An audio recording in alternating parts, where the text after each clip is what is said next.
Hi guys, sorry for not uploading for a while. I was busy with school stuff, including this all school stuff. Hi Teach. I had to make a video on my vision on transmedia, and I thought this is the perfect opportunity to talk about some of my favorite things on the internet. I'm just going to run them down quickly in case you don't know them. The Vocaloid community, which is music production software from Japan, where you can have robot voices sing a song that you create. The SCP Foundation, which is an internet archive of where people post scary stories as if they were real in a scientific kind of way. Polandball, which is where people post political satire comedies by using national flags drawn on balls. And Touhou Project, which is a video game franchise from Japan that has just an incredibly large doujin circle, a fan work circle. I would like to call these things SSCCs. Now what are SSCCs? Self-sustaining creative communities. It's a community of people who create something that keeps itself going in some kind of way. It builds on top of itself. Now, how does that work exactly? It's a bit hard to say, but there's a few common patterns that I've noticed that I would like to point out. One of them is having a decentralized, emergent, or non-existent canon. This is really the heart of community art. Suppose there is an author that has a singular power of the canon of a story. This would be a major restriction to community art, and keeping a long-running overarching narrative going is very difficult for a community.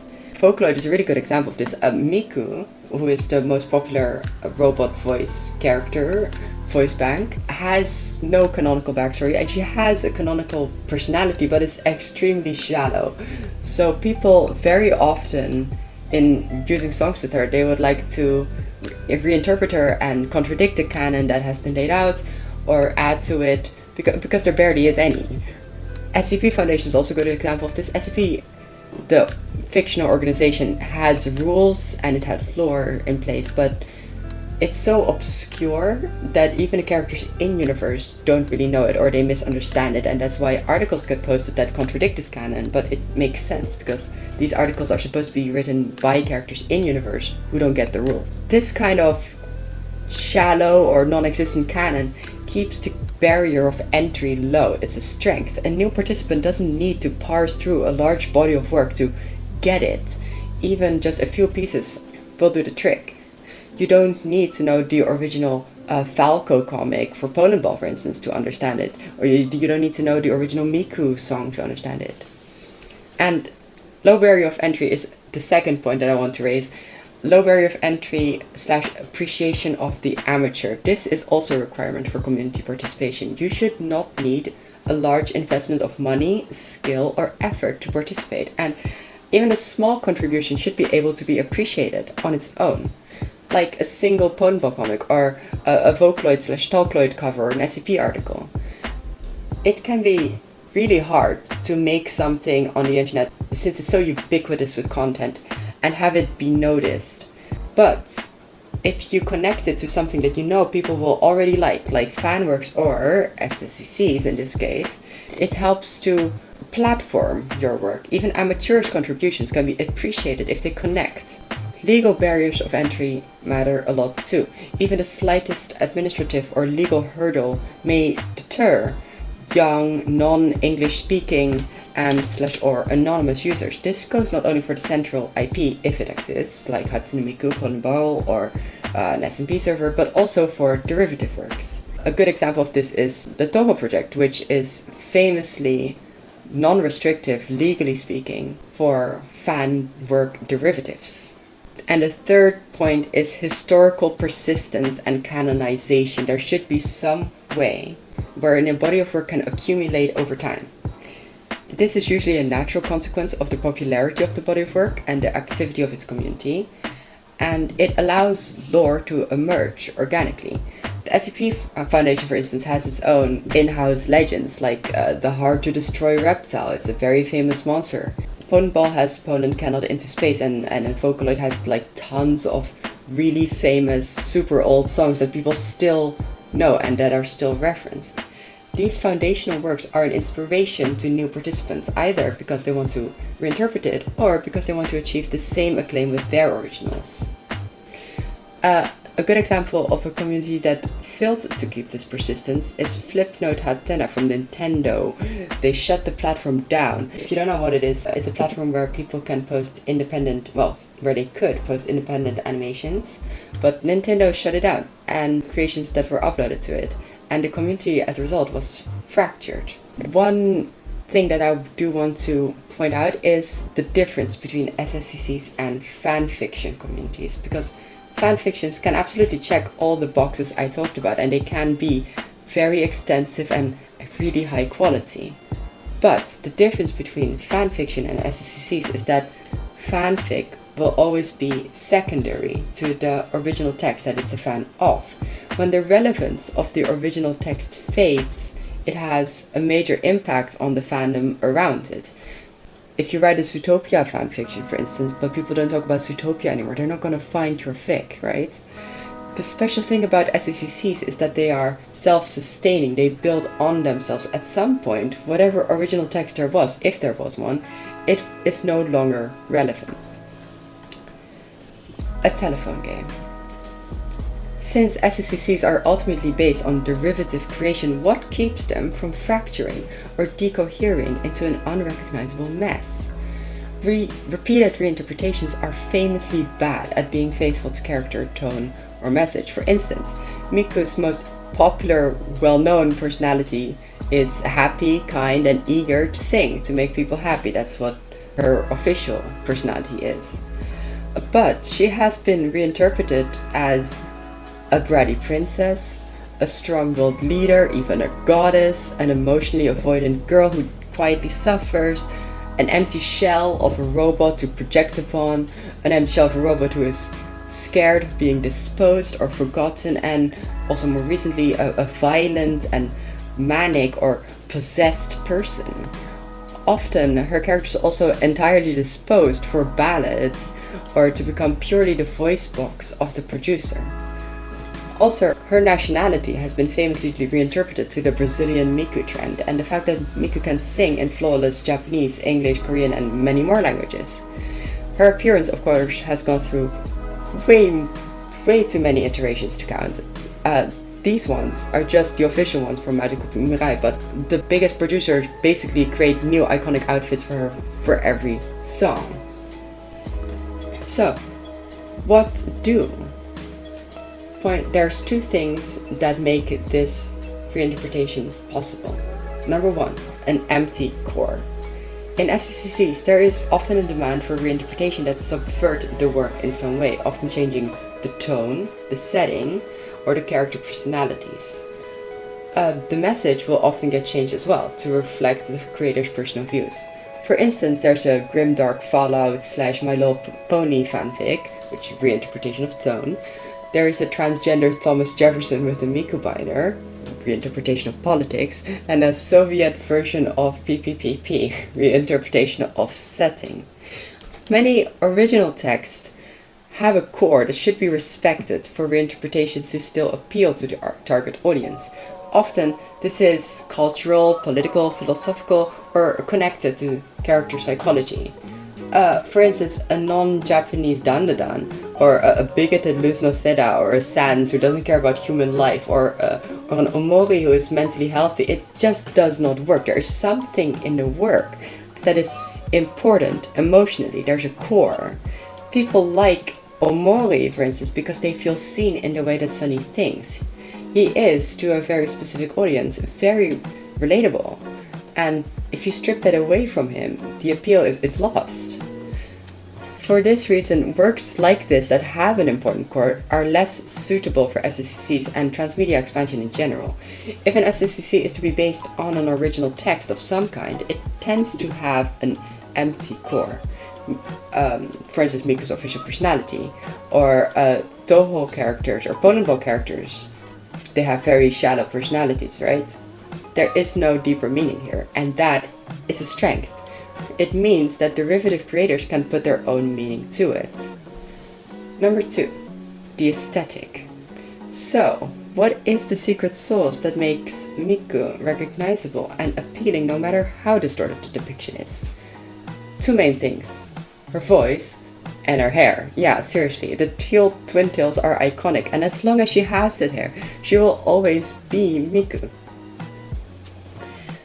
Polandball enforces strict style rules about how the comics are to be drawn. No anti-aliasing, no facial features besides eyes, not even eyebrows, and the colors on the flags have to be accurate to the national guidelines for the flags. Poland must always be drawn upside down, and there are restrictions on fonts. The UK must always have a monocle.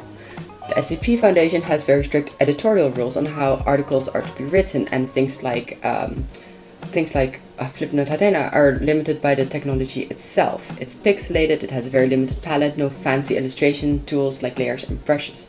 This all contributes to a recognizable aesthetic through limitation.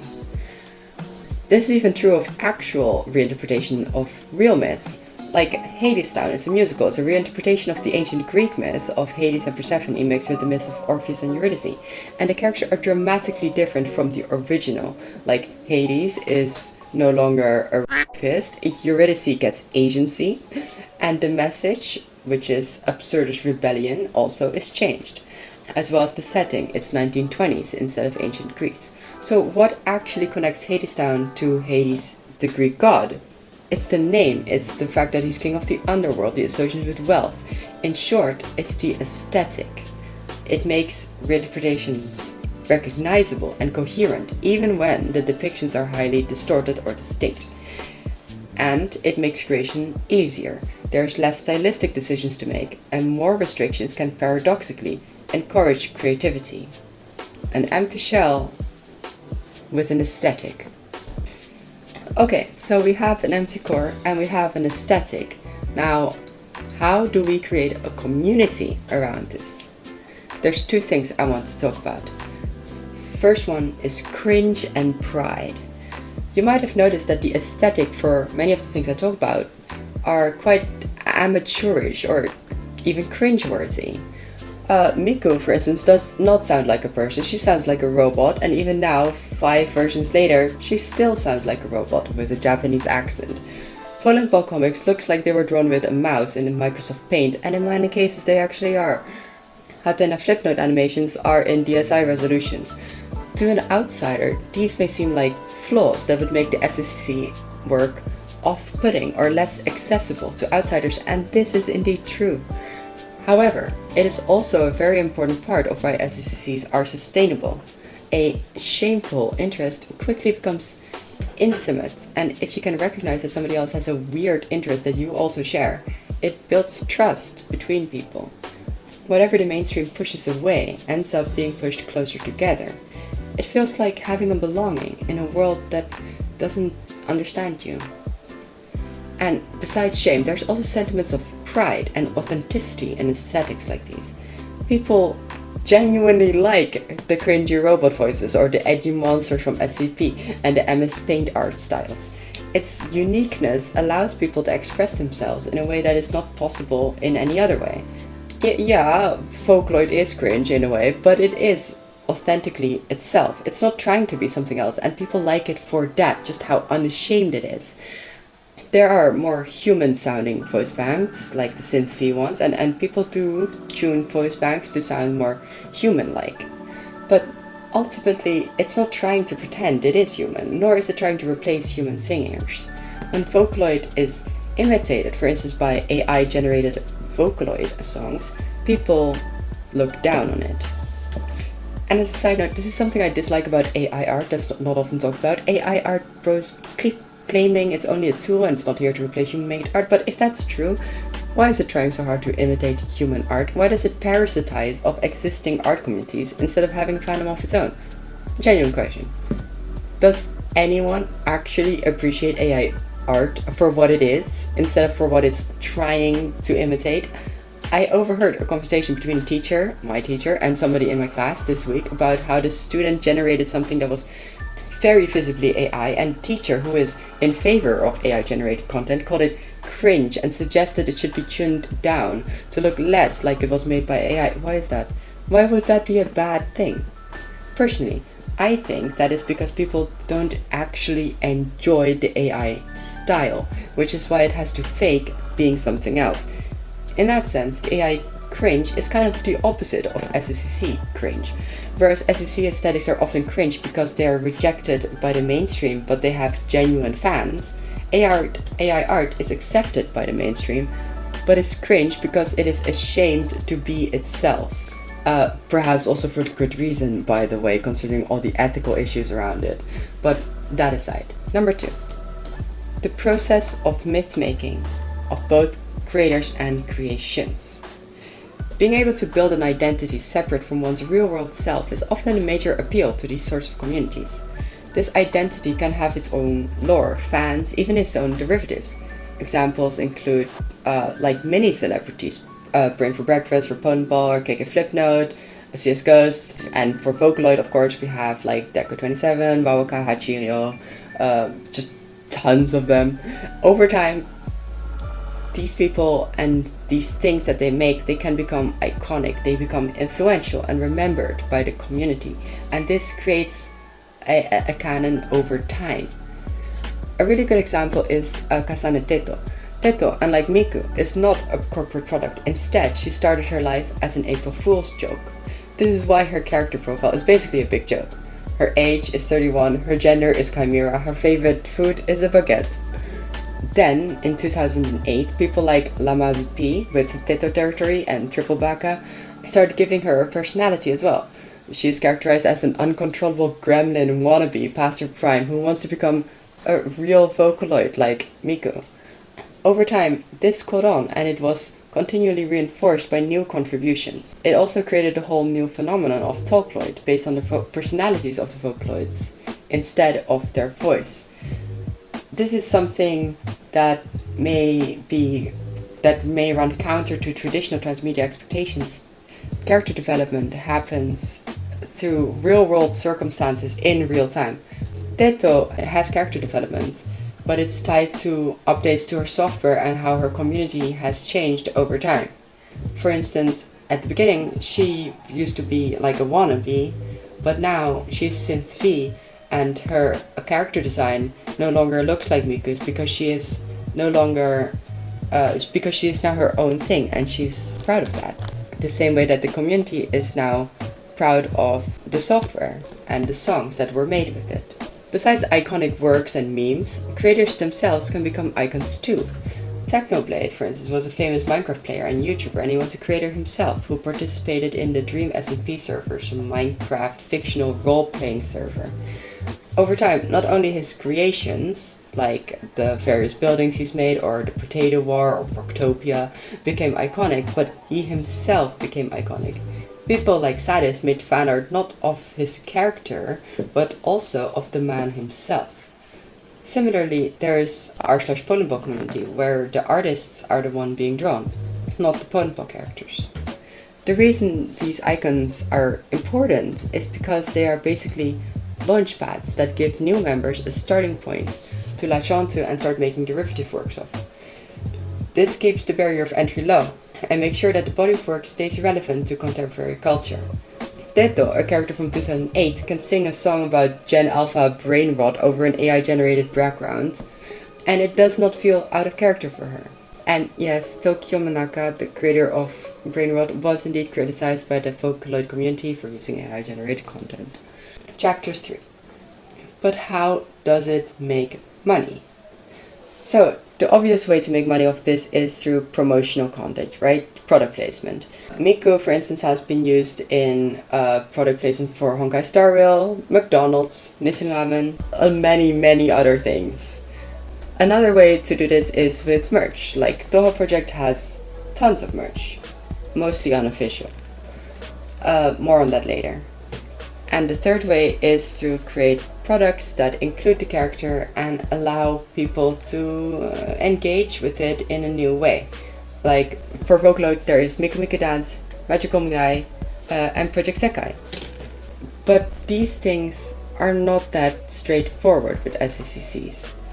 We talked about distortion in reinterpretation before. How do you manage a brand that can survive distortion? Traditional transmedia theory and brand management theory in general promotes a model that on the surface is hardly compatible with the telephone game. A commercial brand having its image reinterpreted hundreds of times by users without control risks being associated with very politically, commercially, and culturally dangerous things. Team Shanghai Alice, aka Zun, is a famous example of somebody who has, for the last 20 years, had very lax restrictions on derivative work, well, asterisk here. Part of the reason for this is that he is a single developer and he thinks of himself as a doujin creator too. People have been creating fan games, doujinshi, music remixes, memes, plushies, cosplay, merch for the last 2 decades, and he has allowed people to monetize this without receiving royalties. Moreover, he's aware that there's a lot of fan content which is qualitatively bad or illegal and explicit, and for the most part he does not care. In his mind, if a game is bad, it won't gain much traction anyway, so the brand's reputation will be okay in the long run.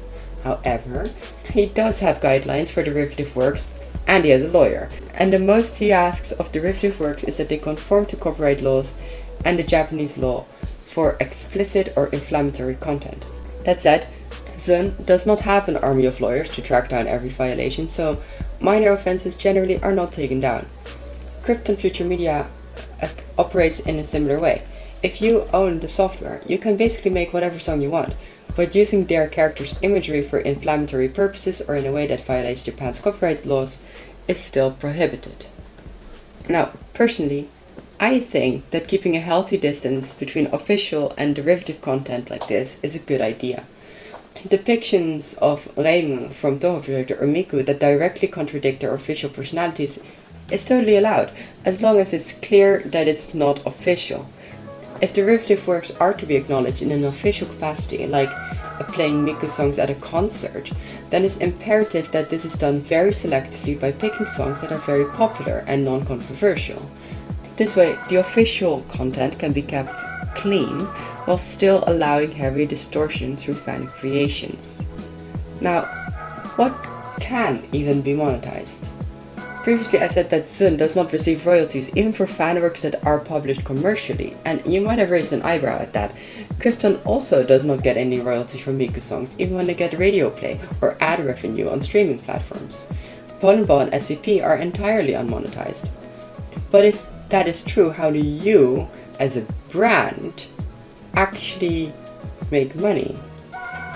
The easy answer is that you don't, and you just passively ride off the wave of free marketing that SECCs create for you. This is what Zun does. But his commercial model is not really scalable, right? It works for him because he's a single creator, but the amount of money he makes off the official game sales is actually rather small relative to the huge fandom it has from derivative works. If he were a large company, he could absolutely squeeze more money out of it. So, if a large company is what you are, what do? The answer is that you do not provide the content, you provide the tool to make it with. You sell the voice bank or the Flipnote software. You platform the content that users create. You make it easier for people to find each other. Make it easier for people to contribute.